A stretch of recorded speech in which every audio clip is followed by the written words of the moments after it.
참 좋으신 하나님 아버지 감사합니다. 거룩한 주님의 날에 또 이렇게 하나님 앞에서 예배할 수 있도록 도와주신 것 감사를 드립니다. 하나님 아버지, 우리 교회가 작고 미약하지만 정말 사도행전에 나타나는 아버지 영향력 있는 교회가 되기를 소원합니다. 하나님 아버지, 밖으로는 복음을 위해서 아버지 전도 사역을 하며 안으로는 아버지 말씀으로 든든히 서가는 성숙한 교회가 될 수 있도록 주님 붙들어 주시고 인도하여 주시옵소서. 잃어버린 영혼을 찾아 구원하게 하는 구원의 방주로서의 역할을 감당할 수 있도록 도와주신 것 감사를 드립니다. 하나님 아버지 도와주시옵소서. 우리로 정말 하나님의 영광을 위해서 살아가게 하여 주시고 우리의 존재의 이유가 정말 하나님의 영광을 위해서 살아갈 수 있도록 도와주시옵소서. 또한 우리에게는 은혜의 시간이 될 수 있도록 이 시간 돌봐 주시옵소서. 이 시간 말씀을 전해주신 우리 목사님 영육간의 강건함과 성령의 충만함으로 더하여 주시기를 원합니다.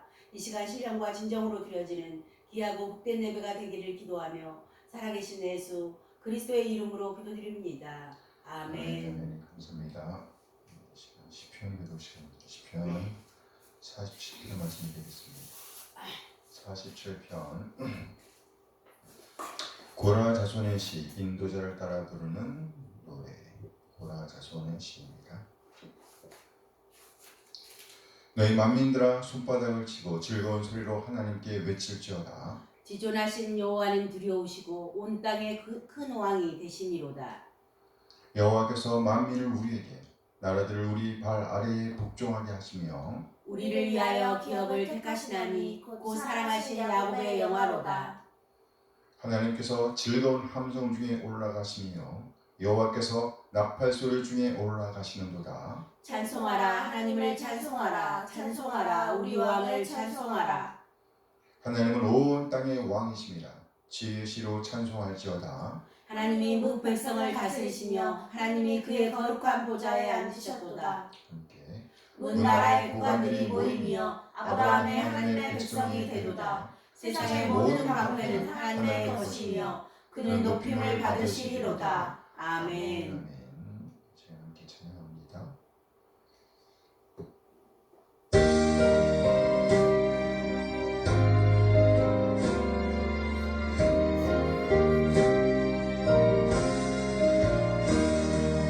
사랑의 주 하나님 우리 삶을 주관하시니 말씀으로 우리에게 영원 천국 알게 하소서. 이 세상 사는 동안 주의 나라 바라며 그의 의를 힘입어 소망 중에 살게 하소서. 사랑의 주 하나님 우리 삶을 주관하시니 말씀으로 우리에게 영원 천국 알게 하소서. 이 세상 사는 동안 주의 나라 바라며 그의 의를 힘입어 소망 중에 살게 하소서. 은혜의 주 예수님 십자가의 공로 의지해 구원받은 이 영혼을 기쁨으로 받아주소서. 이 세상 사는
인도하심에 감사드립니다.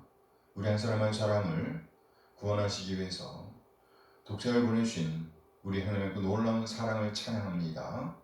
또 아버지의 뜻에 따라 진 우리 한 사람 한 사람을 죄와 사망에서 구원하시기 위해서 낮아지시되 완전히 낮아지신 우리 주님, 그래야 마침내 진리의 말씀으로 우리를 낳아주신 우리 주님 예수 그리스도의 다함없는 은혜에 감사드립니다. 독생을 낳으신 우리 하나님의 그 놀라운 사랑과 예수님의 은혜를 깨닫게 하심으로 우리를 하나님의 자녀를 거듭나게 하신 성령 하나님의 인도하심을 찬양합니다. 하나님의 그 놀라운 사랑과 은혜 인도하심에 감사하여 우리 자신의 삶을 드리고 헌물을 드리고 시간을 드리고 또 우리의 몸과 마음을 드립니다. 하나님, 우리 지체들의 드림을 받아주시옵소서. 흠양하여 주시옵소서. 우리 하나님의 사랑과 긍휼과 은혜에 적절하게 반응하게 하옵소서. 그래요 그리스도님의 가치를 보존해내게 인도하여 주시옵소서. 하나님, 이 시간 우리 하나님 말씀을 기다립니다. 우리를 깨닫게 하시고 하나님 되신 인정하며 하나님의 뜻, 하나님 오름을 살아내고자 하는 열정을 주시옵소서. 믿음의 부유한 자로서 믿는 자의 품격을 살아낼 수 있도록 하나님의 사랑과 은혜를 살아낼 수 있도록 인도하여 주시옵소서. 감사드리며 우리 주님 예수 그리스도의 이름으로 기도합니다. 아멘. 아멘. 네, 시간은 신앙고백 시간입니다. 1689년 런던 침례교 신앙고백서 제18장 구원의 확신에 관하여를 고백합니다. 구원의 확신에 관하여. 위선자나 그 밖에 중생하지 못한 사람들은 하나님의 은혜와 구원을 소유하고 있는 것처럼 거짓된 소망과 육적인 망상으로서 허망하게도 자기 자신을 속이고 있으나 그들이 가지는 소망은 사라지고 말 것이다. 그러나 주 예수를 참으로 믿으며 성실하게 그를 사랑하고 그 밑에서 모든 선한 양심을 따라 행하려고 노력하는 사람은 이 세상에서도 그들이 은혜의 자리에 있다는 확신을 할 수 있으며 하나님의 영광의 소망 중에서 즐길 수 있을 것이다. 이 소망은 그들로 하여금 절대로 부끄러움을 당하지 않게 할 것이다. 이 확실성은 헛된 소망에 근거한 단순한 억측이나 그럴듯한 신념은 아니다.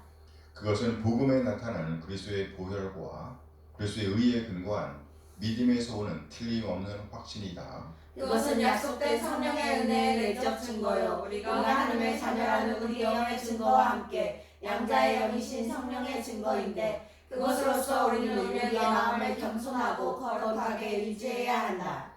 이 틀림없는 확신은 믿음의 본질에 속한 것은 아니지만 참 신자가 구원의 확신에 참여한 자가 되기 전에 오랫동안 기다릴 수도 있고 또한 많은 고난을 당할 수도 있지만 하나님께서 그에게 값없이 주신 것들을 성령을 통해서 확신할 수 있게 되는 것이며 무슨 특별한 계시 없이도 정성적인 방법을 옳게 사용함으로써 그 상태에 도달할 수 있게 되는 것이다. 그러므로 모든 신자는 자기의 부르심과 선택을 확실하게 하기 위해 열심을 다할 것이 각자에게 부여된 의무이다. 이렇게 함으로써 그의 마음은 성령 안에서 평화와 기쁨을 얻게 되고 하나님께는 사랑과 감사, 복종하는 일에서는 힘과 즐거움으로 더 진보하게 되는 것이다. 이 확신이 주는 정당한 열매들은 사람을 방탕한 생활에서 떠나게 한다. 참 신자가 자기의 구원에 대한 확신을 가지고 있으면서도 때로는 여러 가지 모양으로 흔들리기도 하고 약해지고 중단되는 일이 있다. 그 이유는 그들이 그 확신을 보존하기를 게을리함으로써 양심을 상하게 함과 성령을 탄식하게 하는 특별한 죄에 빠짐과 돌발적이고 격렬한 유혹에 빠짐과 때로는 하나님의 자신의 얼굴빛을 돌이키심으로써 하나님을 두려워하는 자라도 어둠에 다니게 되어 전혀 빛을 가지지 않은 자처럼 행하기 때문이다. 그러나 그들이 하나님의 씨와 믿음의 생활이나 그리스도와 형제에 대한 그 사랑, 믿음의 진실성, 은혜에 대한 양심과 같은 것을 가지지 않을 때는 없는 것이다.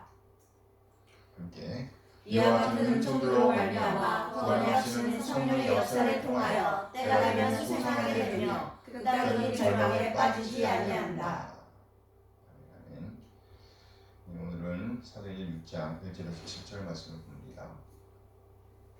그때 제자가 더 많아졌는데 헬라파 유대인들이 자기의 과부들이 매일의 구제에 빠짐으로 히브리파 사람을 원망하니 열두 사도가 모든 제자를 불러 이르되 우리가 하나님의 말씀을 제쳐놓고 접대를 일삼는 것이 마땅하지 아니하니 형제들아 너희 가운데서 성령과 지혜가 충만하여 칭찬받는 사람 7을 택하라. 우리가 이 일을 그들에게 맡기고 우리는 오로지 기도하는 일과 말씀 사역에 힘쓰리라 하니 온 무리가 이 말을 기뻐하여 믿음과 성령이 충만한 사람 스데반과 또 빌립과 브루고로와 니가노로와 디몬과 바메나와 유대교에 입교했던 안디옥 사람 니골라를 택하여 사도들 앞에 세우니 사람들이 기도하고 그들에게 안수하니라. 함께 하나님의 말씀이 점점 왕성하여 예루살렘에 있는 이스라엘 수가 더 심히 많아지고 다른 세상의 무리도 이 도에 복종하니라. 아멘. 이 말씀의 배경 어디예요? 어디서 이 말씀이 주어지고 있는 겁니까? 예루살렘. 예루살렘이죠. 예루살렘에 7 집사가 세워지는 장면인데요. 7 집사 이름 말해볼까요? 빌립, 스데반, 빌립, 빌립, 브루고로, 니가노로, 디몬, 바메나, 니골라. 7 집사 이름을 알고 있어야 되지 않아요? 다시 한번 해봅시다. 누구? 스데반, 빌립, 빌립, 니골라, 니골라 맞겠네. 제일 마지막 순서대로. 스데반, 빌립, 브루고로, 니가노르, 디몬, 바메나, 니골라. 몇 명? 7명. 7명. 이 7 집사가 세워진 이유가 뭐예요? 말씀과 기도에 전념하게 하고 하게 하기 위해서. 아니 이 접대나 이런 것들을. 네, 히브리파 과부들하고 헬라파 과부들이 서로 싸우기 시작했죠. 네. 여기 지금 장소는 어디예요? 예루살렘. 그러면 히브리파 과부가 유리해요? 헬라파 과부가 유리해요? 히브리파. 그렇죠. 히브리파. 헬라파는 이방인에서 온 사람들을 말하는 거예요. 그렇죠. 그 상황에서 주어진 말씀입니다. 싸우니까 사도들이 그 일에 매진하게 됐단 말이에요. 말씀을 못 보게 되는 그런 상황들을 쭉 보고 있는 겁니다. 그래서 7 집사가 세워졌어요. 7 집사. 다시 한번 말해볼까요?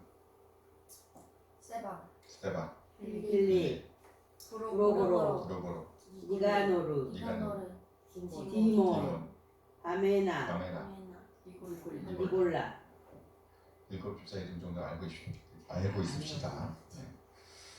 오늘 본문 말씀 중심원에서 말씀이 생동하는 교회 이런 제목으로 말씀을 나누도록 하겠습니다. 뭐가 생동하는 교회? 말씀이 생동하는 교회. 말씀이 생동하는 교회. 생동한다는 말은 무슨 말이에요? 살아있다. 살아가 움직여요. 정확하게 표현했어요. 역시. 말씀이 살아서 움직이는 교회 이라는 제목으로 말씀을 나눠보려고 합니다. 지난 시간에 우리는요 2번에 걸쳐서 우리가 꿈꾸는 교회에 대해서 나누었습니다. 첫 시간에 우리는 사도행전 교회의 특징에 대해서 생각해 보았습니다. 사도행전 2장 42절에서 47절까지의 말씀이었죠. 우리 이 말씀을 통해서 사도행전 교회에 있었던 4가지 특징을 살펴보았습니다. 첫째, 사도행전 교회는요 사도의 가르침을 받는 교회였습니다. 누구의 가르침을 받아요? 사도의 가르침을 받아. 둘째, 사도행전 교회는요 서로 교제하던 공동체였습니다. 서로 교제하였던 공동체.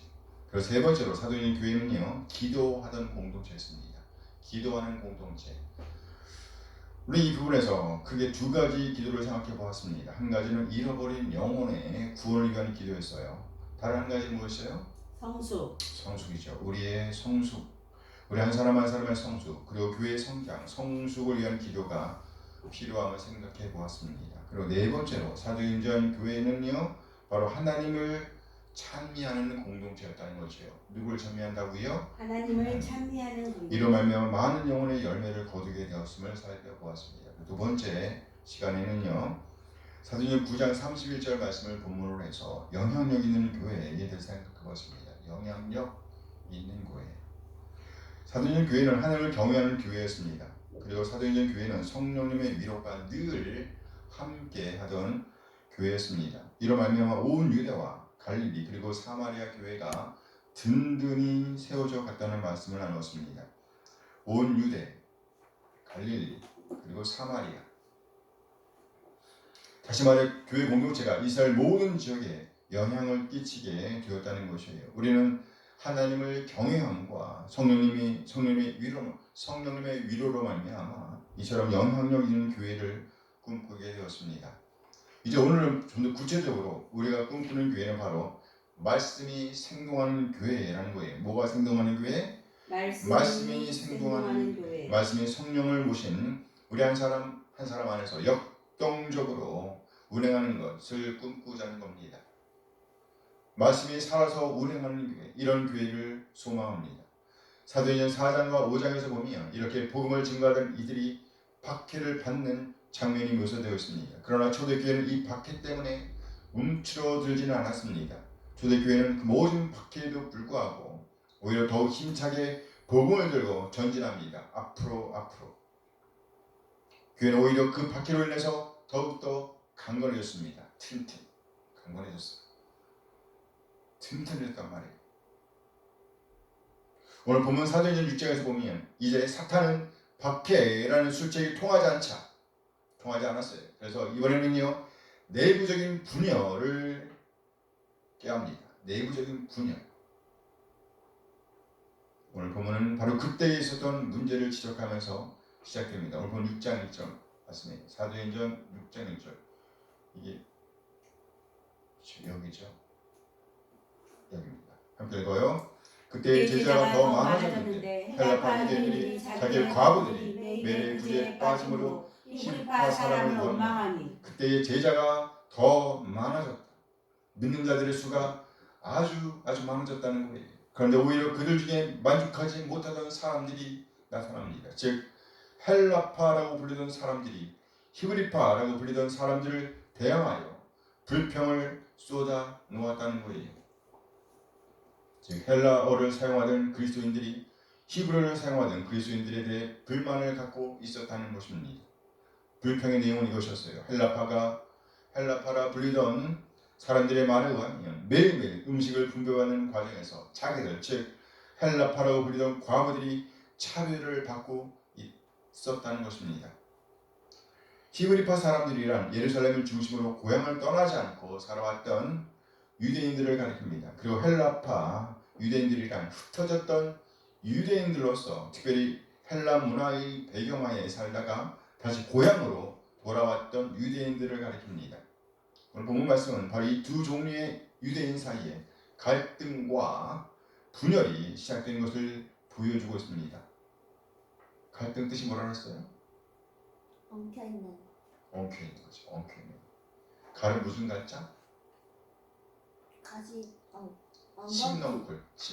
칡넝쿨을 말란가 모르겠어. 칡넝쿨. 그러면 등자는 무슨 등자? 등나무. 옛날에 우리 교회 앞마당에 이렇게 구부러지는 거 있었죠? 기억 안 나는 거. 등나무라는 거 있어요. 줄기가 막. 그래서 칡넝쿨하고 등나무하고 이렇게 엉켜 아주 심각하게 얽혀 있었다는 거예요. 그것이 갈등입니다. 그래서 두 종류의 유대인들이 갈등과 분열을 일으키고 있었습니다. 이와 같은 분열이 일어나게 되는 이유는 바로 구제 때문이었습니다. 뭐 때문이었어요? 구제 때문이었습니다. 구제는 선한 일이죠? 네. 선한 일이에요. 특별히 과부를 돌아보는 일은 아주 오래전부터 하나님께서 강조하셨던 귀하고 귀한 일입니다. 그런데 이처럼 귀한 일로 인해서 문제가 생겼다는 거예요. 귀한 일, 좋은 일, 착한 일을 통해서도 문제가 생길 수 있다. 아무리 착하고 아름다운 일을 할지라도 오히려 그 일로 인해서 그 선하고 아름다운 일들로 인해서 분열이 일어날 수도 있음을 오늘 본문은 우리에게 보여주고 있습니다. 이 말씀을 대하면서 우리는 다시 한번 다짐하게 됩니다. 항상 깨어서 마귀의 괴계에 넘어가지 않게 되길 바랍니다. 그래서 사도들이 결론이 이것이었습니다. 하나님의 말씀을 제쳐 놓을 수 없다. 오늘 보면 사도행전 6장 2절 말씀이에요. 함께 읽어요. 12 사도가 모든 제자를 불러 이르되 우리가 하나님의 말씀을 제쳐놓고 절대를 일삼는 것이 마땅하지 아니하니. 그래요. 하나님의 말씀을 제쳐놓는 거 옳지 않다는 겁니다. 하나님의 말씀을 제쳐놓을 수가 없다는 거예요. 하나님의 말씀에 창념하지 않으면 안 된다는 겁니다. 우리의 모든 관심은 언제나 말씀에 집중되어 있어야 합니다. 다시 말해 교회에는 말씀이 생동화해야 한다는 겁니다. 말씀이 살아서 움직여야 한다. 그래서 하나님의 말씀이 살아서 움직이는 우리 교회가 되어지길 소원합니다. 말씀이 살아서 움직이는 교회, 말씀이 운행하는 교회. 예수님 교회는 자들의 복음 전파로 인하여 수가 엄청 증가했습니다. 이로 인해서 당시에 기득권층이었던 대제사장들과 공회 회원들은 사도들의 복음 증거를 싫어하였습니다. 그래서 이들은 사도들과 제자들을 위협하였습니다. 교회를 핍박하기 시작했어요. 하지만 놀라운 것은요, 위협하면 위협할수록 더욱더 힘이 생겼다는 거예요. 베드로와 사도들은 자신들을 위협하는 당시의 기득권층을 향하여 힘을 가지고 있던 사람들 실세를 향하여 선포하기를 사도행전 5장 29절 말씀 함께 읽어봐요. 베드로와 사도들이 대답하여 이르되 사람보다 하나님께 순종하는 것이 마땅하니라. 너무 멋있잖아요. 사람보다 하나님께 순종하는 것이 마땅하다. 사람의 권위와 하나님의 권위가 부딪힌다면 당연히 하나님의 권위에 순종할 수밖에 없다는 선언입니다. 이들의 변론은 계속 이어집니다. 사도행전 5장 30절에서 32절까지의 말씀에 함께 읽어볼까요? 너희가 나무에 달아 죽인 예수를 우리 조상의 하나님이 살리시고 이스라엘에게 회개함과 죄사함을 주시려고 그를 오른손으로 높이사 임금과 구주로 삼으셨느니라. 우리는 이 일의 증인이요 하나님의 자기에게 순종하는 사람들에게 주신 성령도 그러하니라. 우리 조상의 하나님께서 십자가에서 죽으신 예수님을 다시 살리셨다. 이는 이스라엘에게 다시 한번 회개할 기회를 주시기 위함이다. 만일 이 말씀을 듣던 기득권자들이 자신들의 죄를 돌이킬 수 있었다면 얼마나 좋았을까요? 누구든지 자신의 죄를 돌이키고 하나님께로 향한다면, 하나님을 향하여 그 마음의 문을 연다면 죄사함을 받게 될 것입니다. 자신들을 위협하는 사람들을 향하여 사도들은 회개하는 모든 이들에게 죄사함을 받을 수 있는 기회가 주어졌다는 것을 선포하고 있습니다. 이를 위해서 하나님께서 예수님을 죽은 자들 가운데서 다시 살리셨으며 임금과 구세주가 되게 하셨다고 선포합니다. 임금과 구세주가 되게 하셨다. 베드로를 비롯한 사도들은 결코 이 일을 증거하는 것을 포기할 수가 없었다는 거예요. 어떠한 위협도 이들의 사역을 중지시킬 수가 없었습니다. 사도들의 이와 같은 변론에 저들은 화가 났습니다. 그래서 오히려 이들을 죽이고자 하였습니다. 그러나 아직은 때가 아니었나 봅니다. 큰 선생이었던 가말리엘이 이를 말렸습니다. 그 선생은 이와 같은 역사가 만일에 사람에 의한 것이라면 서서히 없어질 것이니 걱정하지 말라고 권하였습니다. 그러나 만일 이 일이 하나님에 의한 역사라고 한다면 오히려 하나님을 향해 죄를 범하게 되는 일이니 조금만 기다려보자고 고면하였습니다. 누가? 가말리엘. 감사해요. 가말리엘이 권면이 받아들여서 사도들은 죽음을 면하였습니다. 그리고 단지 채찍질을 당한 이후에 자유의 몸이 되었습니다. 사도행전 5장 41절 이하에서 보니까 이런 고난을 겪음에도 불구하고 이들은 오히려 기뻐합니다. 사도행전 5장 41절 42절 말씀 함께 읽어요. 사도들은 그 이름을 위하여 능력받는 일에 합당한 자로 여기심을 기뻐하면서 공회 앞을 떠나니라. 그들이 날마다 성전에 있든지 집에 있든지 예수는 그리스도라고 가르치기와 전도하기를 그치지 아니하니라. 사도들은 예수님을 위해 능력 받는 것을 기뻐하였다. 사도들은 날마다 예수는 그리스도라고 가르치고 전하였다. 예수는 누구이신가? 예수는 바로 구약에 예언되었던 바로 그 메시아, 그 그리스도시라는 겁니다. 여기 사도들은 예수님의 이름 때문에 능력받는 것을 기뻐하던 사람들이었습니다. 세상에는 가치 있는 일이 많이 있을 수 있어요. 하지만 진정으로 가치 있는 일이 있다고 하면 그것은 무엇일까요? 그것은 바로 예수님의 이름을 위한 것과 무관하지 않습니다. 이는 예수님의 이름에는 영원한 가치가 있기 때문입니다. 우리 한 사람 예외 없이 예수님의 이름을 믿을 때 영원한 생명, 즉 영생을 소유하게 될 것이기 때문이에요. 이는 영생은 이 세상의 가치로는 도저히 측량할 수 없을 만큼의 가치가 있습니다. 사도들과 제자들은 바로 이와 같은 가치를 알고 있었던 사람들이었습니다. 그러므로 어떤 시련 앞에서든지 그들은 자신들의 신앙을 굽힐 수가 없었어요. 그러나 어떤 시련 앞에서 절대로 그들의 신앙을 포기할 수가 없었습니다. 무엇이 중요한가를 알았기 때문이에요. 무엇이 중요한가, 무엇이 가치 있는가를 알았기 때문이죠. 우리 한 사람 한 사람 지금 영원한 가치가 있는 예수님의 이름에 우리의 우선순위를 주게 되길 소원합니다. 이렇게 사도들은 진정 가치 있는 일에 우선권을 주었습니다. 그리고 이와 같은 삶은 마침내 귀한 열매를 거두게 됩니다. 본문 1절 말씀, 바로 그때의 제자의 수가 많아졌다. 그렇죠? 제자의 수가 많아졌다. 이 말씀으로 시작하는 거예요. 사도들과 제자들이 하나님의 일이 우선순위를 두었을 때에 이런 말미암아 제자의 수가 엄청 많아졌습니다. 이 모든 열매들은 사도들의 열정적인 복음 증거로 인한 것이었습니다. 사도들, 경건의 능력을 체험한 이 사람들의 가치 있는 삶이 예수님을 위해, 예수님의 복음을 위해 헌신하였던 이들의 삶이 마침내 풍성한 열매를 가져오게 된 거예요. 죽음조차도 무서워하지 않았던 이들의 열심이 이것을 가능하게 하였습니다. 이들을 통해서 말씀이 살아 움직이고 있음을 보여주는 겁니다. 이와 같은 일은 우리에게도 동일하게 일어날 수 있습니다. 우리 교회에 참으로 하나님의 말씀이 살아서 움직인다고 하면 우리에게도 이처럼 놀라운 부흥이 일어날 것입니다. 아멘. 이 얼마나 기쁘고 감사한 일인지요. 우리 중에도 이처럼 놀라운 헌신이 있어지길 소원합니다. 그래야 값으로 계산할 수 없는 귀한 영혼의 열매를 거두게 되길 소원합니다. 아멘. 이 일이 가능하려고 한다면 반드시 우리 안에서 하나님의 말씀이 살아서 움직여야 합니다. 뭐가 살아서 움직여요? 하나님의 말씀이 살아서 움직여야 돼요. 우리 안에서 하나님의 말씀이 운행하셔야 합니다. 하나님의 말씀이 생동하는 교회여야 한다는 거예요. 그래서 우리는 이와 같이 하나님의 말씀이 생동하는 교회를 꿈꿉니다. 그래야 우리 교회에 맡겨주신 영혼 구령의 비전이 성취되는 것을 보게 되기를 소원합니다. 아멘. 네, 그러나 우리의 마음이 하나님의 말씀에 집중하면 집중할수록, 하나님의 말씀에 집중하면 집중할수록 고난도 경험하게 될 겁니다. 아니 어쩌면 목숨을 내놓아야 할지도 모릅니다. 우리가 가지고 있는 모든 재산을 다 잃어버리게 될지도 모릅니다. 아니 어쩌면 죽음의 위협을 감내해야만 할지도 모릅니다. 우리 믿음의 선조들이 그랬던 것처럼 말이에요. 이는 사탄이 우리가 이렇게 복음에 열심 내는 것을 싫어하기 때문이에요. 어찌하든지 우리가 복음에 열심을 낼 수 없도록 사탄은 지금도 일을 꾸미고 있습니다.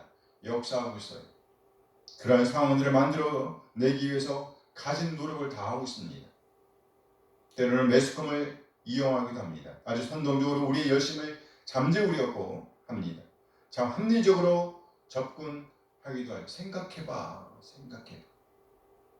하지만 그럼에도 불구하고 우리는요, 성전된 우리 안에서 하나님의 말씀이 살아서 움직이시도록 운행하시도록 우리의 의지를 내려놓게 되기를 소원합니다. 아멘. 지금도 사탄은요, 조금의 여유도 없이 우리를 주시하고 있습니다. 그래서 베드로 사도는 권면하죠. 베드로전서 5장 8절 9절 말씀입니다. 함께 읽어요. 근신하라 깨어라 너희 중 마귀가 우는 사자같이 두루다니며 삼킬 자를 찾나니 너희는 믿음을 굳건하게 하여 그를 대적하라. 이는 세상에 있는 너희 형제들도 동일한 고난을 당하는 줄을 알라. 지면 안 됩니다. 지면 안 돼요. 결코 사탄의 이런 방해에 넘어지면 안 됩니다. 사탄의 이와 같은 방해에 결코 좌절하면 안 됩니다. 그렇다면 넘어지지 않고 좌절하지 않을 수 있는 비결, 승리할 수 있는 비결은 뭘까요? 간단합니다. 진정 영원한 가치에 우리의 우선권을 두는 겁니다. 영원한 가치에 우리의 우선권을 두는 거예요. 다시 말해 하나님의 말씀이 우리 안에서 살아서 움직이시도록 운행하시도록 하는 겁니다. 말씀이 생동하는 교회가 되어야 합니다. 말씀이 생동하는 교회. 위에 살펴본 것처럼 사도들은 저들의 능력을 참아냈습니다. 모든 위협을 참아냈어요. 죽음의 위협까지라도 너끈히 이겨냈습니다. 그리고 승승장구 교회의 부흥을 이끌었습니다.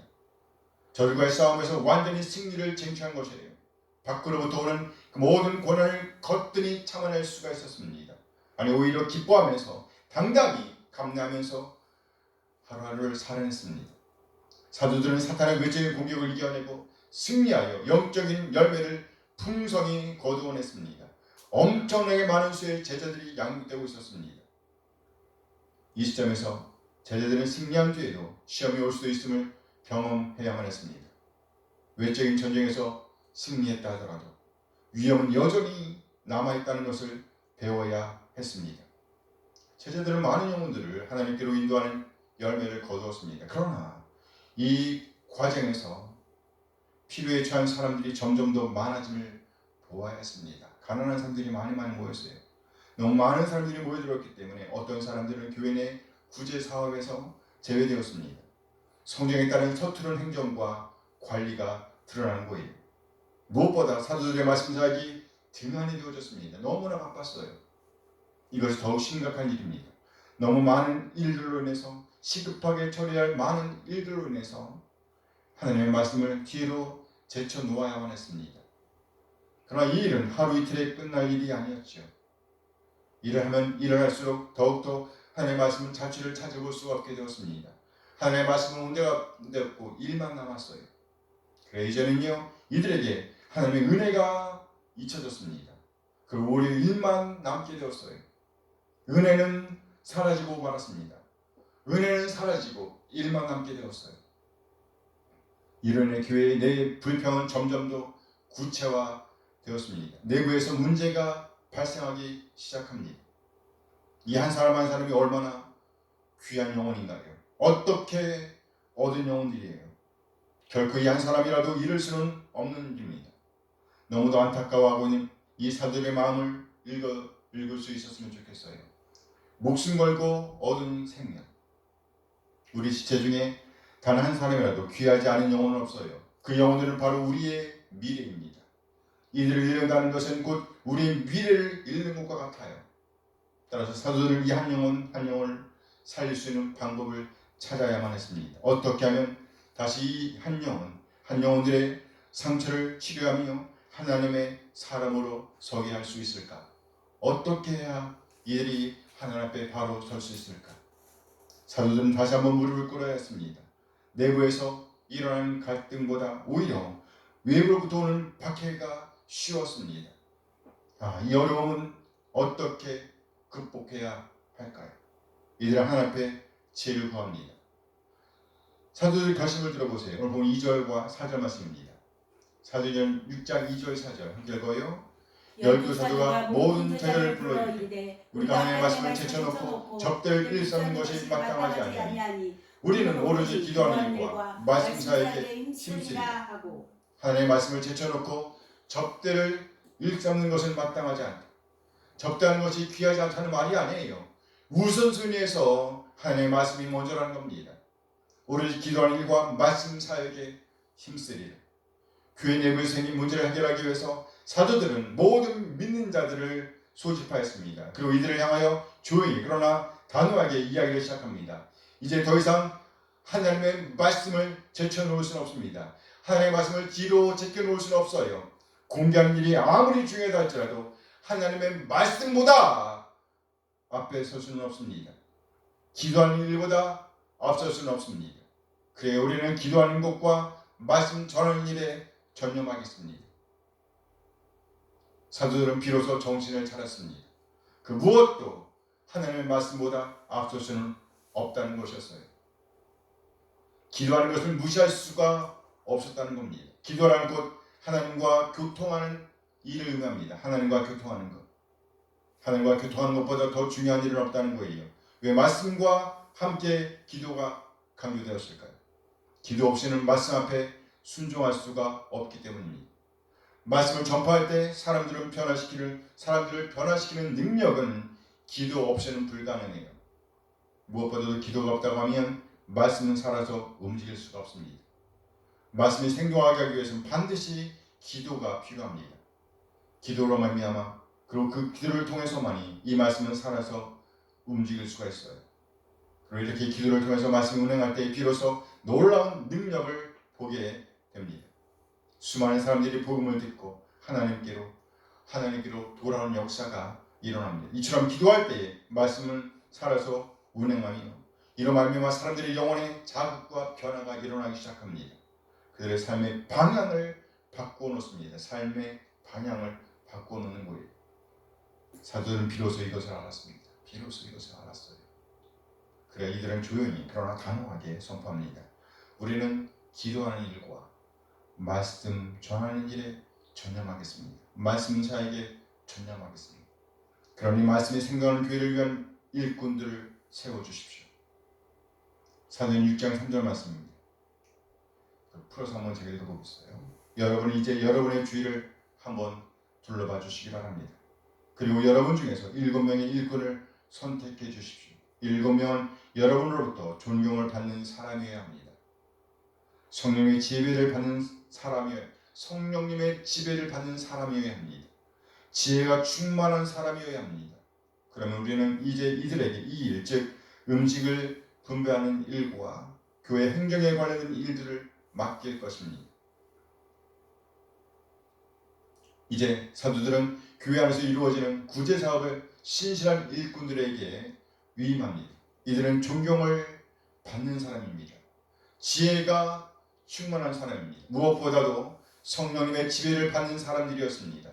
이 부분에서 우리는 다시 한번 의아해하지 않을 수가 없습니다. 아니 교회에서 하는 섬김, 다시 말해 행정적인 일, 구제하는 일, 식당에서 봉사하는 일을 위해서 가장 필요한 것이 있다고 하면 실력이 아닐까요?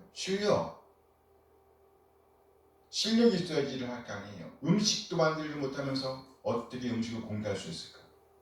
행정을 담당한 사람이라고 한다면 행정에 뛰어난 사람이어야 하지 않을까요? 그리고 주방에서 음식을 섬기는 사람이라고 한다면 당연히 음식을 잘 만드는 전문가가 그 일을 담당하는 것이 맞지 않을까요? 구제하는 일, 다시 말해서 필요한 물건들을 잘 준비하기 위해서는 거래처 관리를 잘 할 수 있는 사람이어야 하지 않을까요? 그런데 오늘 본문에서 일꾼을 선별하는 기준은요, 우리를 의아하게 합니다. 교회에서 잘 섬기기 위해서 가장 필요한 것은 실력이 아니다라는 거예요. 실력이 아니다. 여기 언급된 조건은요, 첫째, 성령님으로 충만한 사람입니다. 지혜가 충만한 사람입니다. 칭찬받는 사람입니다. 저는 전문직하고는 관계가 없어 보이는 것처럼 보입니다. 그렇습니다. 우리 한 사람 한 사람 참으로 교회에서 교인들을 섬기고자 한다면 계급장을 떼어낼 수 있어야 합니다. 그 안에서 말씀이 살아서 움직이는 사람이 아니라고 한다면 사실 교회에서 섬기는 일꾼의 자격이 없다는 거예요. 다시 말해 성령님으로 충만한 사람이 아니라고 한다면 안 된다는 겁니다. 그러면 우리의 간절한 기도는 이것입니다. 하나님, 우리 한 사람 한 사람 성령님으로 충만하게 하옵소서. 아멘. 우리 안에서 하나님의 말씀이 살아서 움직이게 하옵소서. 아멘. 그렇습니다. 따라서 우리는 말씀이 생동하는 교회를 꿈꿉니다. 오늘 사도행 교회는요, 그렇게 말씀이 생동하는 일꾼을 뽑았습니다. 이렇게 말씀이 생동하는 일꾼들이 세워지자 비로소 교회는 다시 안정을 되찾게 되었습니다. 그리고 교회는 다시 한번 말씀의 영향력과 함께 외적인 성장을 거듭하게 됩니다. 오늘 보면 7절 말씀이죠. 사도행전 6장 7절 말씀 함께 읽어요. 하나님의 말씀이 점점 왕성하여 예루살렘 제자의 수가 더 심히 많아지고 허다한 제사장의 무리도 이 도에 복종하니라. 허다한 제사장의 무리도 이 도에 복종하니라. 하나님의 말씀이 점점 왕성하여졌다.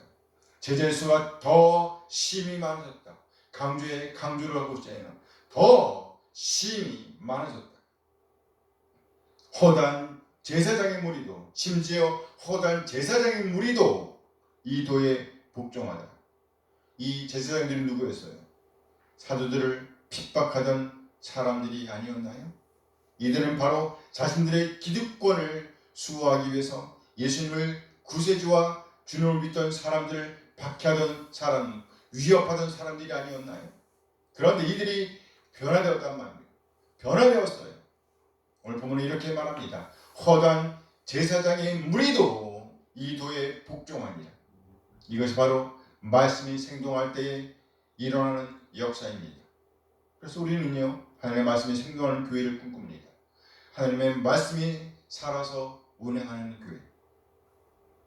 오늘 본문 7절 말씀은요, 사도행전 1장 8절 말씀 중 제1부의 결론이라고 했습니다. 사도행전 1장 8절 말씀. 성령이 너희에게 함께 읽어볼까요?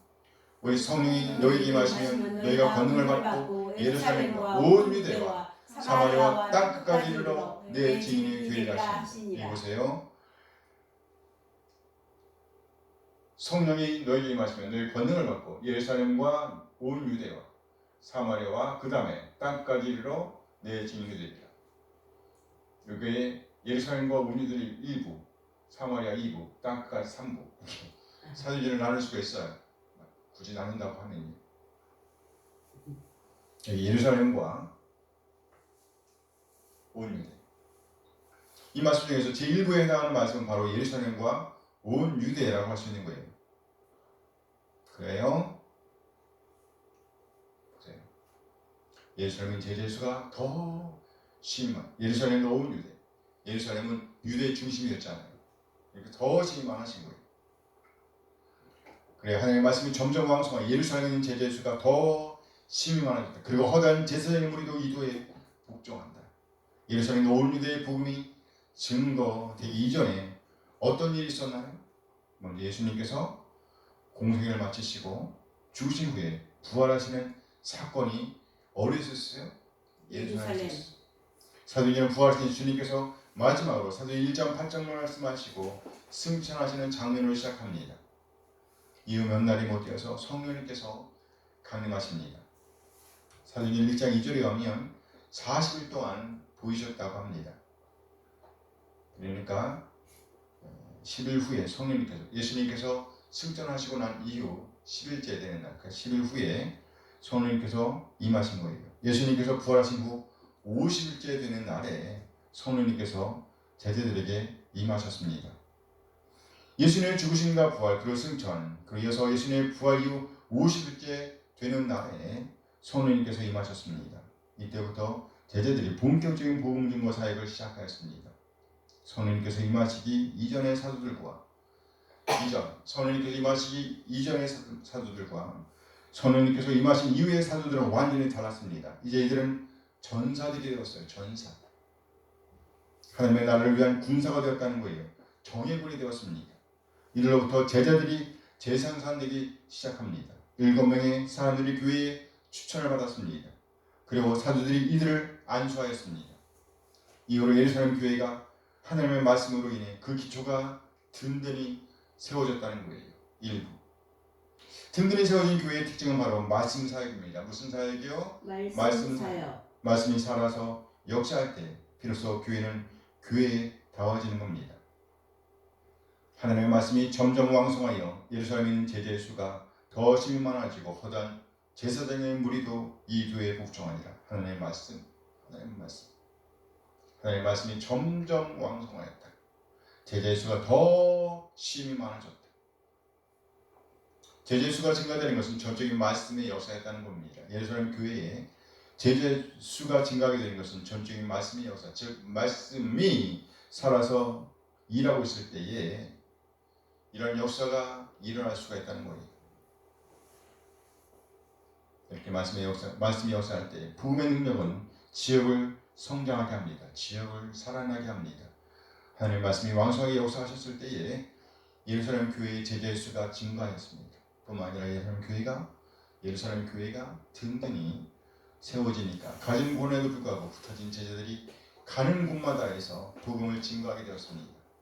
사마리아가 복음으로 뜨거워졌습니다. 자, 온 유대와 예루살렘과 온 유대 그리고 사마리아, 그렇죠? 사마리아가 뜨거워졌어요. 복음으로 뜨거워졌습니다. 그리고 이 복음은 마침내 우리에게까지 임하게 되었습니다. 땅 끝까지 이르러 내 증인이다. 교회의 내적인 문제, 외적인 문제의 핵심은 무엇인가요? 교회의 내적인 문제, 외적인 문제의 핵심은 무엇인가? 그것은 바로 말씀으로 하여금 일하지 못하게 하는 겁니다. 말씀으로 하여금 역사하지 못하게 하는 거예요. 말씀이 운행하지 못하게 하는 겁니다. 이것이 바로 사탄의 전략이에요. 사탄의 전략. 너무나 바빠서 말씀을 못 봅니다. 너무나 바빠서 기도하지 못해요. 좋은 일은 많이 해도 괜찮아. 굳이 하는 일 좋은 일이잖아. 다른 사람을 섬기는 일 좋은 일이잖아. 봉사하는 일 꼭 필요하잖아. 이외에도 우리가 할 일이 얼마나 많이 있어요. 중요한 일이 얼마나 많아요. 자녀를 키우는 부모라고 한다면 자녀 양육을 위해서 돈을 벌어야지요. 또 자녀가 잘 클 수 있도록 선생님들을 붙여줘야 하잖아요. 그러니까 돈이 필요하잖아. 그러니까 열심히 일을 해야지. 그러면 성인이 되었다고 하면 문제가 없을까요?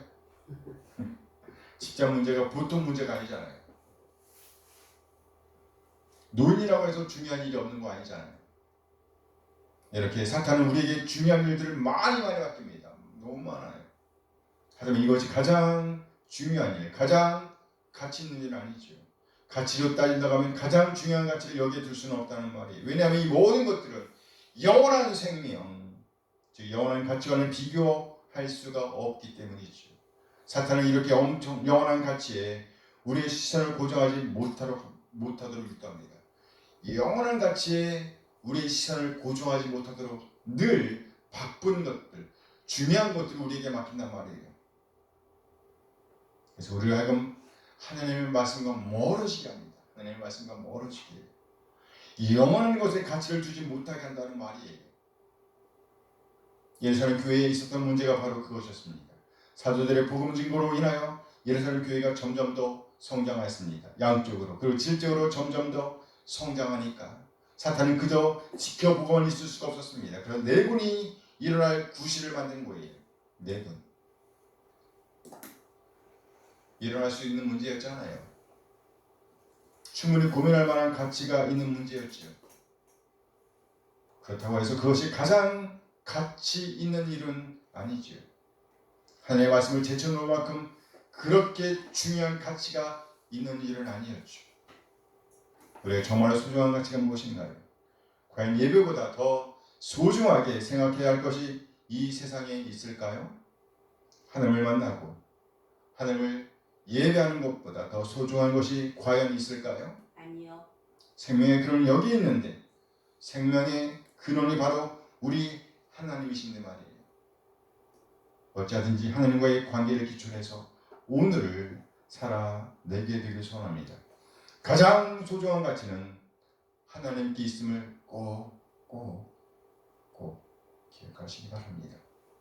우리 한 사람 한 사람 어찌하든지 하나님의 말씀이 생동한 교회를 꿈꾸게 되길 소원합니다. 작게는 우리 한 사람 한 사람 성령님을 모신 성전으로서 우리 안에서 항상 하나님의 말씀이 살아서 움직이게 되길 소원합니다. 넓게 우리 교회 공동체가 더욱 하나님의 말씀으로 역사하는 교회, 말씀을 살아내는 지체가 되길 소원합니다. 말씀이 살아서 움직이는 교회, 말씀이 살아서 운행하는 교회, 말씀이 역동적으로 역사하는 교회, 이런 교회를 꿈꾸고 이것을 위해서 우리 한 사람 한 사람 참으로 말씀에 집중하게 되기를 소원합니다. 아멘. 잠시 기도하시겠습니다. 오늘 받은 말씀 생각하시면서 함께 기도하시겠습니다.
우리 한 사람 한 사람을 통해서 하나님의 말씀이 살아서 운행하게 되길 소원합니다. 그래서 우리가 거하는 그 자리에 성령의 뜨거운 임재가 함께 하시기를 소원합니다. 아멘. 우리가 만나는 한 사람 한 사람, 우리로 인하여 말씀이 우리 안에서 살아 운행하심을 인하여 변화되는 것을 보게 하옵소서. 아멘. 우리 학교가 우리로 인해 변화되는 것을 보게 하옵소서. 우리의 직장이 우리 한 사람 한 사람으로 인해 아름답게 성수되어져 감을 보게 하옵소서. 아멘. 참으로 영원한 가치에 우리의 시선을 고정하게 되길 소원합니다. 아멘. 우리의 가정에 우리 주님의 복음이 충만하게 임하게 되길 소원합니다. 아멘. 우리 성령의 충만한 임재로 말미암아 놀라운 은혜가 넘쳐나게 하옵소서. 아멘. 우리 한 사람 한 사람 무엇보다 말씀을 제쳐놓고 이 세상의 문제에 치우치지 않게 되길 소원합니다. 오로지 기도하는 일과 말씀 사역, 곧 말씀을 살아내는 일에 동역하게 되길 소원합니다. 말씀이 생동하는 교회로서의 성수되어짐을 보이게 하옵소서. 우리 주 예수 그리스도의 이름으로 기도합니다. 아멘. 아멘. 이제 찬양을 제대로 마치도록 하겠습니다.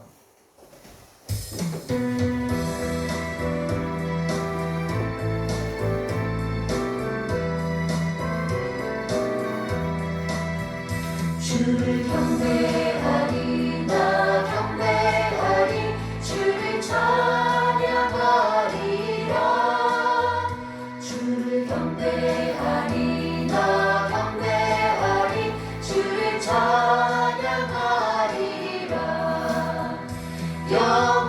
영화로운 주 이름을 모두 찬양드리옵니다 정성 다하여 주 찬양하니 주여 기뻐 받아주소서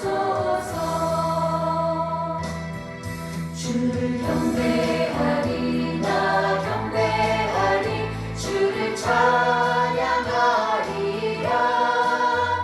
주를 경배하리 나 경배하리 주를 찬양하리라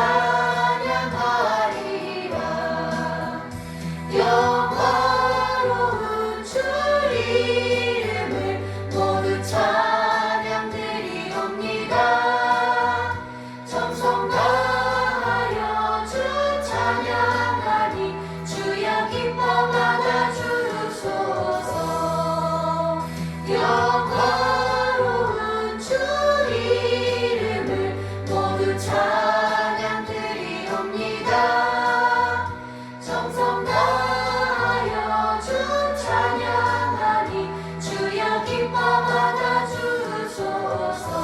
받아주소서 이제는 우리 주님 예수 그리스도의 은혜와 하나님의 극자의 사랑하심과 성령 하나님의 교통하심이 오늘 받은 말씀에 응답하여 말씀이 생동하는 교회를 꿈꾸며 기도하는 일과 말씀을 살아내는 일에 온 마음을 모기로 다짐하는 우리 모든 지체들에게 함께 하시길 축원하옵나이다. 아멘. 아멘.